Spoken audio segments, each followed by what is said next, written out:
What do you do when your enemy kindly piles their money, weapons, ships, and political hostages into one coastal stronghold and then assumes no one will ever touch it?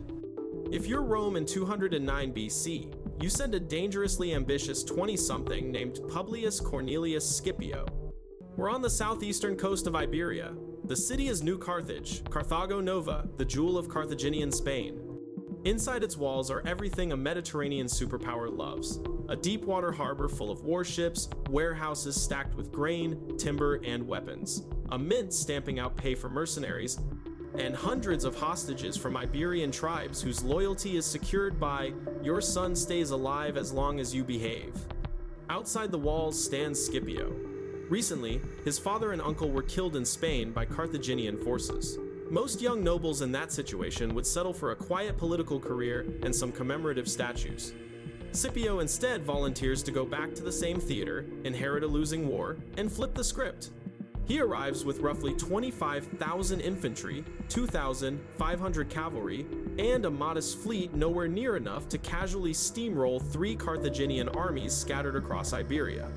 On paper, the situation looks bad. The Carthaginians have veteran commanders and local alliances. Rome's position is fragile. But Scipio is not reading from the paper. He's reading the map. And the map shows one glaring vulnerability. New Carthage is the central hub for Carthaginian power in Spain.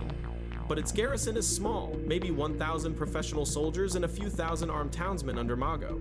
A cautious Roman would spend months building siege ramps, trenches, and towers, sacrificing men to attrition and boredom. Scipio looks at the layout: sea to the west, harbor to the south, a narrow isthmus to the east, and a wide, shallow lagoon to the north, and thinks, what if we just rob the whole place in one day?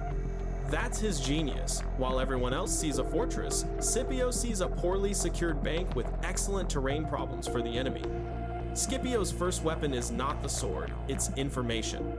He questions traders, interrogates scouts, and listens very carefully to local fishermen, the sort of people generals usually ignore unless they're selling lunch. From them, he learns an unglamorous but lethal secret. The northern lagoon, which everyone treats as a natural moat, is not always a moat. At certain times of day, with the right wind, the water drops to wadeable depth along a particular path. The Carthaginians trust the lagoon, Scipio trusts data, and where the two disagree, he's betting his career on the tide table. He designs a 3-part plan that sounds like the plot of an ancient heist movie. First, the main army will launch a full-scale assault against the eastern walls along the isthmus ladders, rams, trumpets, the whole "we're definitely trying to do this the hard way" show. Second, the fleet will attack the harbor side, rowing in aggressively, hurling missiles, and making as much chaos as possible. Third, while the defenders are pinned to the noisy fronts, a hand-picked detachment of light infantry will wade through the lagoon at low tide, throw ladders up against the lightly defended northern walls, and open the city from within. There's just one problem. An entire army has to believe this is less crazy than it sounds, so Scipio wraps his risk in religion. He tells his soldiers that the gods of the sea call him Neptune, call him the local Iberian equivalent, have revealed that the lagoon will open a path for Rome. The rank and file don't understand tidal physics, but they do understand divine favor, and morale is much easier to maintain when you think the ocean is on your side. At dawn, the performance begins. The Romans form up on the eastern isthmus in dense lines, shields locked, ladders ready. Trumpets blare, drums pound, siege engines creak forward. From the walls, Mago's garrison sees a classic Roman battering ram of an army and braces for a traditional, bloody frontal slugfest. Simultaneously, the Roman fleet pushes toward the harbor, oars churning, rams pointed like spears at the seawalls. Marines crowd the decks, spears and javelins in hand. From inside New Carthage, it looks like a full-scale, desperate attempt to storm the city from every obvious angle. And that's exactly what Scipio wants them to think. The defenders rush to reinforce the eastern walls and the harbor, pulling in every archer, slinger, and half-trained militia they can find. Behind them, the northern lagoon sits quiet and mostly ignored, waiting for the moment when the water starts to slip away. As the morning wears on, the siege looks like a stalemate. Roman ladders slam against the eastern walls, only to be pushed back. Men fall and are instantly replaced. Arrows and stones rain down, blood stains the sand. The fleet's attack on the harbor keeps defenders there fully engaged. From Mago's point of view, he's holding, but just barely.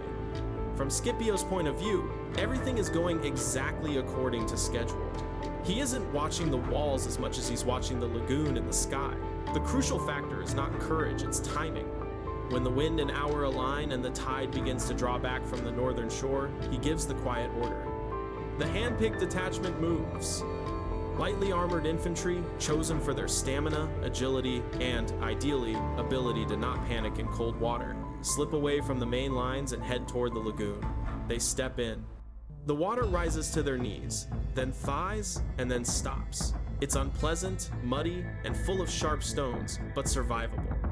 While thousands of men fight and die in the roar of the main assaults, a few hundred Romans wade steadily across what the defenders consider a solid blue do-not-enter zone on the strategic map.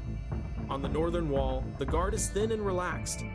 Most of the city's fighting strength has been dragged to the obvious battlefronts. By the time someone finally notices that the tide now has shields and helmets, it's too late. Ladders go up against the northern wall. The first Romans climb, shoulders burning, fingers gripping slick rungs, swords and shields strapped wherever they'll fit. At the top, a brief, brutal fight erupts as the surprised guards try to shove them back. The Romans don't pause to make heroic speeches.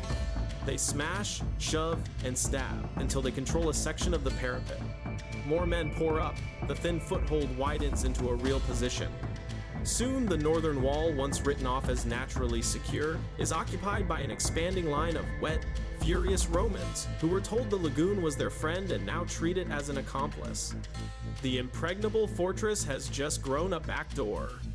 Once the northern wall falls, the city begins to unravel from the inside. The lagoon detachment splits into squads. Some secure towers and key stretches of wall. Others push down stairways into the upper streets, capturing intersections and cutting off any attempt at organized counterattack. The sound of battle Roman Latin war cries, clashing steel, and panicked shouting starts echoing from places that were never supposed to be near the front line. Inside New Carthage, the alarm mutates from "the enemy is at the gate" to "the enemy is behind us." Officers shout conflicting orders. Some units try to peel away from the eastern wall to rush north. Others refuse to abandon their positions, convinced that the main threat is still the shouting masses outside. The result is a fatal split. Defenders are neither fully committed to the walls nor fully able to contain the breach inside.